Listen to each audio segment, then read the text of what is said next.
ஆமேன். அல்லேலூயா. உங்கள் யாவருக்கும் என்னுடைய அன்பின் வாழ்த்துக்கள். நீதிமொழிகளின் புஸ்தகம் 6ஆம் அதிகாரத்தில் 23வது வசனம். வேதமே வெளிச்சம், போதக சிற்றையே ஜீவ வழி. கட்டளையே விளக்கு, வேதமே வெளிச்சம், போதக சிற்றையே ஜீவ வழி என்று இதில் எழுதப்பட்டிருக்கிறது.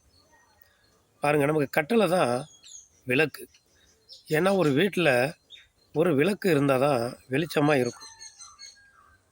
எந்தெந்த பொருள் எந்தெந்த இடத்துல இருக்குது, நம்ம என்ன செய்யணும், ஏது செய்யணும், எப்படி நடக்கணும், கால் இடறாமல் நம்ம தடுமாறாமல் இருக்க வீட்டுக்குள்ளே வெளிச்சம் தேவை.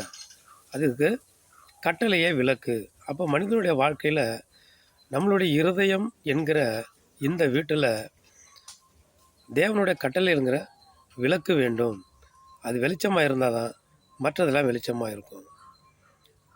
வேதமே வெளிச்சம். முழு வேதமும், கர்த்தருடைய வேதம் குறைவற்றதும் ஆத்மாவை உயிர்ப்பிக்கிறதுமாய் இருக்கிறது.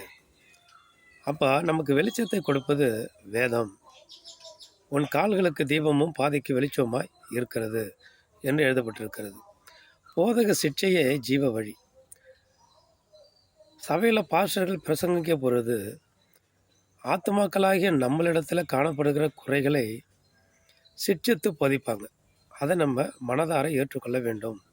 அப்படி ஏற்றுக்கொள்ளுகிற பொழுது தான் நமக்கு ஜீவ வழி உண்டாகும், நித்திய வழி உண்டாகும், பரலோக வழி நமக்கு கிடைக்கும்.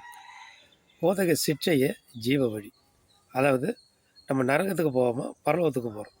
போதக சிற்றையை நம்ம ஏற்றுக்கொள்ள வேண்டும். சிற்றித்து கண்டித்து உணர்த்துகிறவர்கள் பாக்கியவான்கள்.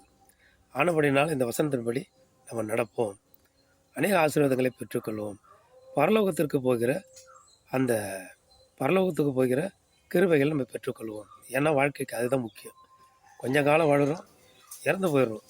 ஆத்மா பரலோகம் போகணும். இதுதான் வாழ்க்கை. ஒருபோதும் நம்முடைய ஆத்மா நரகத்துக்கு போயிடக்கூடாது. ஆமென். அல்லேலூயா.